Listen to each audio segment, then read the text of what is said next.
হরে কৃষ্ণ। আজকে আমরা শ্রবণ করব শয়ন একাদশী মাহাত্ম্য। মহারাজ যুধিষ্ঠির বললেন, হে কৃষ্ণ, আষাঢ় মাসের শুক্লপক্ষের একাদশীর নাম কি? এর মহিমাই বা কি, তা আমাকে কৃপা করে আপনি বলুন। শ্রীকৃষ্ণ বললেন, ব্রহ্মা এই একাদশী সম্পর্কে দেবর্ষী নারদকে যা বলেছিলেন, আমি সে আশ্চর্যজনক কথা আপনাকে বলছি। শ্রী ব্রহ্মা বললেন, হে নারদ, এই সংসারে একাদশীর মতো পবিত্র আর কোনো ব্রত নেই। সকল পাপ বিনাশের জন্য এই বিষ্ণু ব্রত পালন করা একান্ত আবশ্যক।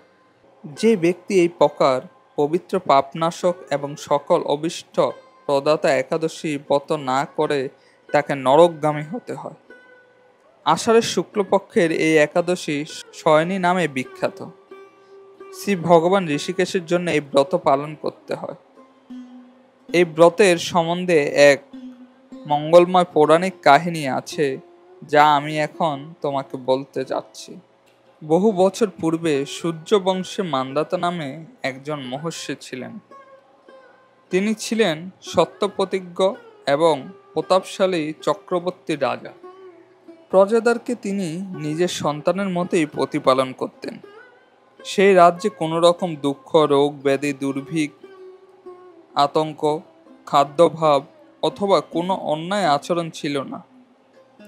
এইভাবে বহুদিনই অতিবাহিত হলো। কিন্তু একসময় হঠাৎ দৈব দুর্বিপাকে ক্রমাগত 3 বছর ওই রাজ্যে কোনো বৃষ্টি হয়নি। দুর্ভিক্ষের ফলে ওইখানে দেবতাদের উদ্দেশ্যে দান, মন্ত্রের স্থাবা, শ্রদ্ধা ইত্যাদি শব্দ বন্ধ হয়ে গেল। এমনকি বেদপাঠও ক্রমশ বন্ধ হলো। তখন প্রজারা রাজার কাছে এসে বলতে লাগলো, মহারাজ, দয়া করে আমাদের কথা শুনুন। শাস্ত্রের জলকে নার বলা হয়, আর সেই নার জল ভগবানের অয়ন অর্থাৎ নিবাস। তাই ভগবানের এক নাম নারায়ণ। মেঘরূপে ভগবান বিষ্ণু সর্বত্র বাড়ি ভর্ষণ করেন। সেই বৃষ্টি থেকে অন্ন এবং অন্ন খেয়ে প্রজাগণ জীবন ধারণ করেন। এখন এই অন্নের প্রভাব প্রজারা ক্ষয়প্রাপ্ত হচ্ছে। অতএব হে মহারাজ, আপনি এমন কোনো উপায় অবলম্বন করুন যাতে আপনার রাজ্যে শান্তি ও কল্যাণ ফিরে আসে। রাজা মান্ধাতা বললেন, তোমরা ঠিকই বলছো। অন্ন থেকে প্রজার উদ্ভব, অন্ন থেকেই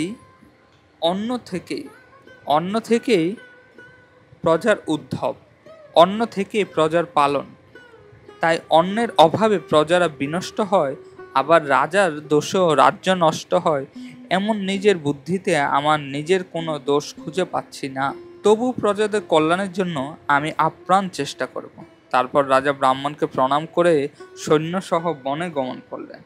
সেখানে প্রধান প্রধান ঋষিদের আশ্রমে ভ্রমণ করলেন। এইভাবে একদিন তিনি ব্রহ্মার পুত্র মহতেজস্বী অঙ্গিরা ঋষির সাক্ষাৎ লাভ করলেন।